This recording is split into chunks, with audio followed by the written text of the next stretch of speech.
పూజ గదిలో ఉండే దేవతామూర్తులు నిజంగా ఆ పూజా మందిరంలో కొలువై ఉంటారా? మనకు రక్షణ కల్పిస్తారా? తెలుసుకుందాం. యథార్థంగా జరిగిన సంఘటనను ఒక పండితుని ద్వారా తెలుసుకుని మీకు ఈ వీడియో పోస్ట్ చేస్తున్నాను. నమస్తే అండి, నేను మీ ప్రభావతి. వెల్కమ్ బ్యాక్ టు ప్రభా తెలుగమ్మాయి. మా వీడియో నచ్చితే తప్పకుండా మా ఛానల్ సబ్స్క్రైబ్ చేసుకుని మీ అమూల్యమైన సలహాలను మాకు తెలియచేయగలరు. మీరిచ్చే లైక్స్, కామెంట్స్ ద్వారా మాకెంతో ఉత్తేజాన్ని మీరు అందించినట్లవుతుంది. ఇక ఆ యథార్థ సంఘటన గురించి తెలుసుకుందాం. అదొక చిన్న పల్లెటూరు. పట్టుమని 10 మంది బ్రాహ్మణులు ఉండే ఇల్లులు కూడా అక్కడ ఉండేవి కాదు. ఉన్న వాళ్ళందరికీ వాళ్ళ పెద్దలు ఇచ్చిన ఆస్తులు ఉండడంతో వాటిని వదలలేక అక్కడే స్థిరపడిపోయారు.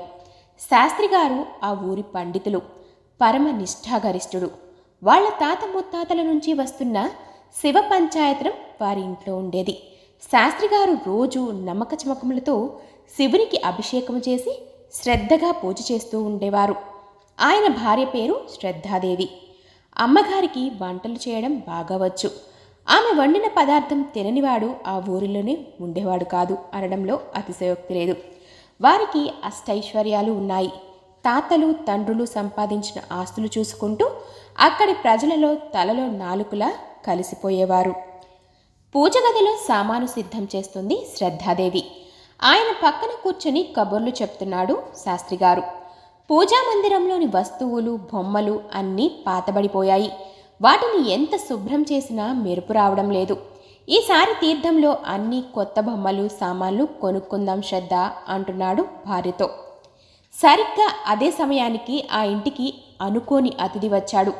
ఆయన రూపురేఖలు, ఒళ్ళు గగ్గురు పొడిచేలా ఉన్నాయి. తొలుత ఆయనను చూసి భయపడింది శ్రద్ధాదేవి. అంతలో ఆ వచ్చిన అతిథి, అమ్మా, నాకు కొంచెం అన్నం పెడతావా? ఆకలి అవుతుంది అని గట్టిగా అడుగుతాడు. అలాగే స్వామి, ఇదిగో సిద్ధం చేసేస్తున్నాను. పిండి వంటలు, గారెలు సిద్ధం చేస్తున్నాను. కొంచెం సేపు విశ్రాంతి తీసుకోండి స్వామి అని సమాధానపరిచింది ఆ ఇల్లాలు. శర్మగారు చదువుకుంటున్న భాగవతం పక్కన పెట్టి ఆయన్ను ఇంట్లోకి రమ్మన్నారు. రాలేను, ఇక్కడే ఈ అరుగు మీద కూర్చుంటాను. ఇక్కడే నాకు భోజనం పెట్టండి అన్నాడు ఆ స్వామి.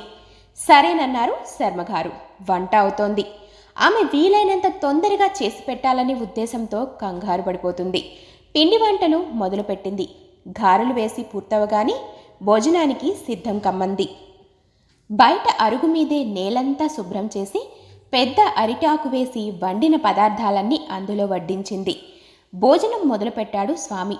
ఒక్కొక్క పదార్థము దగ్గర ఉండి అపర అన్నపూర్ణాదేవిలా వడ్డిస్తుంది ఆమె. మీరు అక్కడ కూర్చోండమ్మా, శర్మగారు వడ్డిస్తారులే అన్నా వినకుండా ఆమె వడ్డిస్తుంది. వడ్డించిన పదార్థాలన్నీ సుష్టుగా తిని విశ్రాంతి తీసుకోకుండానే బయలుదేరడానికి సిద్ధమయ్యాడు ఆ స్వామి. ఆయన ప్రవర్తనకు ఆశ్చర్యపోయారు శర్మగారు. వృద్ధాప్యంలో లేడు, కానీ వంటి నిండా జడలు కట్టిన పొడవైన జుట్టుతో చూడడానికి వికృతంగా ఉన్నాడు. భాషలో కూడా మర్యాద లేదు. తినే పద్ధతి కూడా సభ్యతగా లేదు. తిన్న తర్వాత ఎవరు కూడా విశ్రాంతి తీసుకోకుండా వెళ్ళిపోరు. ఈయనేమిటి ఇలా ప్రవర్తిస్తున్నాడు అనుకున్నాడు శాస్త్రిగారు.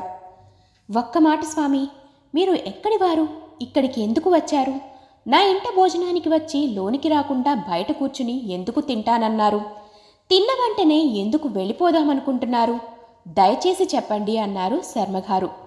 నేనెవరో నీకు చెప్పినా నీకు అర్థం కాదిప్పుడు. ఈ వీధిలో వెళ్తుండగా మీ మాటలు వినిపించాయి. పూజకు సామాను సిద్ధం చేసుకుంటూ మీ మాటలు వినబడుతున్నాయి. ఇక్కడైతేనే నాకు మంచి భోజనం దొరుకుతుంది అని అనిపించింది. అందుకే ఇక్కడ ఆగి భోజనం చేశాను. ఇంతకంటే నేనేమీ చెప్పలేను అంటూ వడివడిగా అడుగులు వేసుకుంటూ వెళ్ళిపోయాడు ఆ స్వామి. వారిద్దరికీ ఏమీ అర్థం కాలేదు. సరే, భోజనం ముగించారు. ఎందుకో ఓసారి వారి పూజగదిలోకి సామానును మళ్ళీ చూసుకుందామని వెళ్ళారు. ఒక్కసారిగా ఆశ్చర్యపోయారు. ఆ వస్తువులన్నీ మెరిసిపోతున్నాయి. ఇంత క్రితమే కదా వాటిని ఎంత తోమినా మెరుపు రావడం లేదు అనుకున్నాము. ఆ స్వామి మీ మాటలు విని భోజనానికి వచ్చాను అన్నారు. అంటే ఆ స్వామికి ఆ పూజగదిలోని సామాగ్రిని తీసివేయడం ఇష్టం లేదన్నమాట.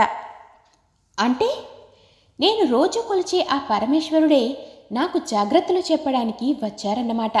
సామాగ్రిని మార్చేస్తాననే మాట ఆయనకు ఇష్టం లేదన్నమాట. అందుకే లోనికి రాలేదు. అనుకున్న వెంటనే బయటకు వచ్చి ఆ చుట్టుపక్కల చూశాడు. స్వామి కనపడలేదు. ఆ వీధుల్లో ఉన్నవారిని అడిగాడు. అందరూ కూడా ఆయన్ను చూడలేదనే చెప్పారు. శాస్త్రిగారి గుండె జల్లుమంది. అప్పుడు అర్థమైంది, ఇంట్లో పూజామందిరంలోని దేవతామూర్తులు ఎంత శక్తివంతమైనవో. వాటి వల్లనే కదా ఇన్నాళ్ళు ఈ ఇంటిని దేవతలు కాపాడుతూ వచ్చారు. ఇన్నాళ్ళు నాకు తెలియలేదు. పెద్దలు ఇచ్చిన నిజమైన ఆస్తి ఇదే కదా అని అనుకుని తన పూజామందిరంలోకి వెళ్ళి ఆ పరమశివుని విగ్రహం ముందు ప్రణమిల్లి కృతజ్ఞతతో ఓం నమో భగవతే రుద్రాయ, ఓం నమో భగవతే రుద్రాయ అని చెంపలు వేసుకున్నాడు. భగవంతునిపై నమ్మకము, శ్రద్ధ అవసరము. పూజామందిరంలో ఉన్న విగ్రహాలు ఎంత పాతవైనా అరిగిపోయిన వాటిని ముందు వెనక ఆలోచించకుండా తీసివేయరాదు. మన తాత ముత్తాదులు పూజించినవి అవి. వాటిలో ఎంతో మంత్రశక్తి దాగి ఉంటుంది. వాటిని పారేయాలంటే ఎంతో ఆలోచించాలి. భక్తితో ఒక పుష్పం పెడితే అవి చైతన్యవంతమవుతాయి అని అంటున్నారు పెద్దలు.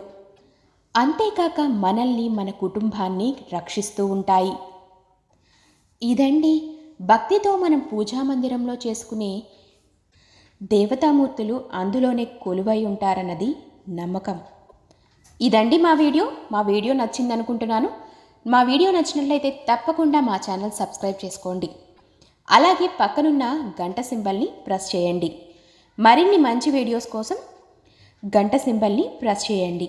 మీ అమూల్యమైన సలహాలను మాకు తెలియచేయగలరు. మరో మంచి వీడియోతో మీ ముందుంటాను. మీ ప్రభావతి. స్వస్తి.